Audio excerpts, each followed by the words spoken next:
Everybody, how are you? I am so glad that I didn't have to spend all night last night bailing all of you out of jail for attempting to bomb Times Square there in New York.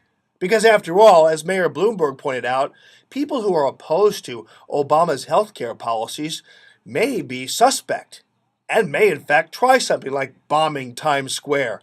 Interesting. Well, I know. Mayor Bloomberg made those comments on some crazy blog.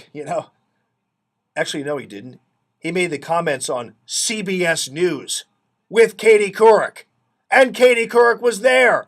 And Katie Couric didn't even challenge him when he puked up this theory that there was a possibility somebody who just didn't like the health care bill, Obamacare, would be responsible. Now, obviously, everything is out there on the table as an investigation, but you got to be kidding me.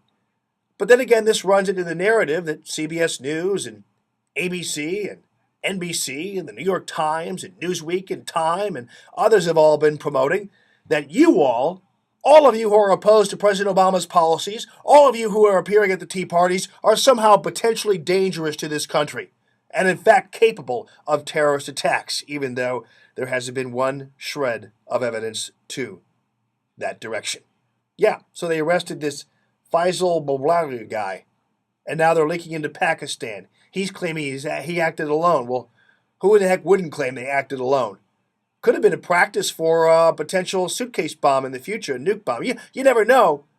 But I got to tell you, it's too bad that some of the powers that be, including Mayor Bloomberg and media moguls like Katie Couric, are so busy trying to live in this fantasy world where you are the ones who are endangering America, that they don't realize that the people who are really endangering America are people like Faisal Muhammad or whatever his name is. I know he hasn't been charged yet. Who knows whether or not he's the guy. In the meantime, on the very same day, in the aftermath of the attempted bombing of Times Square in New York, across town at the UN headquarters, there was our Secretary of State, Hillary Clinton, promising the world that we were going to reduce our nuclear armaments, and then we were going to tell everybody exactly how many nukes we have. Wow, that would have made a lot of people happy. Well, probably didn't make New Yorkers happy, and probably did make a lot of the terrorists around the world happy, because now they're going to have all our books. Not only that, we're going to reduce our arms and then tell them how much we have. I'm surprised you didn't say we're going to tell them the location of these particular nukes. It's crazy.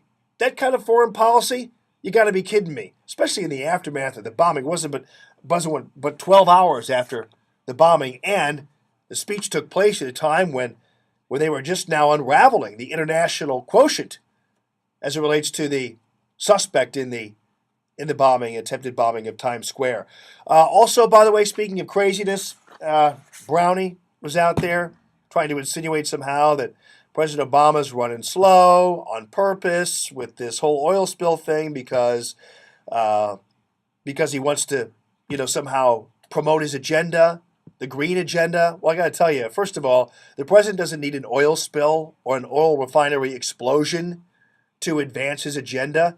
As Dr. Tobler pointed out on today's show, Obama already has 2 of the 3 branches of government, for crying out loud, in his pocket, plus the 4th estate, for crying out loud. What does he need an oil spill to advance his green agenda for? He's also, by the way, had that executive order that basically says that carbon dioxide is officially a poison. What does he need an oil spill for?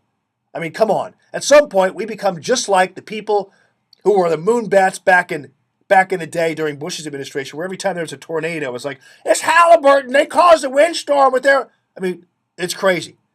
Could have been eco-terrorism, who knows? But at this point, this is BP's fault. BP reacted slowly.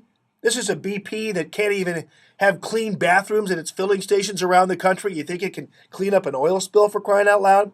You can find out all the craziness there on Alma's Electric Stove at 971talk.com, including some funny stuff from our buddy, what's his name? Eugene Meerman, who has some e-cards for you. But be careful. Some of them are dirty. So be careful. Appreciate you listening. Hope you enjoy the live webcam deal, which is right now the Allman in the Morning webcam is up and running. And you can see us in the morning on 971talk.com. You go right to the webcam thing right there and just click it, and you are live. Appreciate you listening to Allman in the Morning. Have a great day. We'll see you tomorrow. Yeah, literally, see you tomorrow at 6 a.m.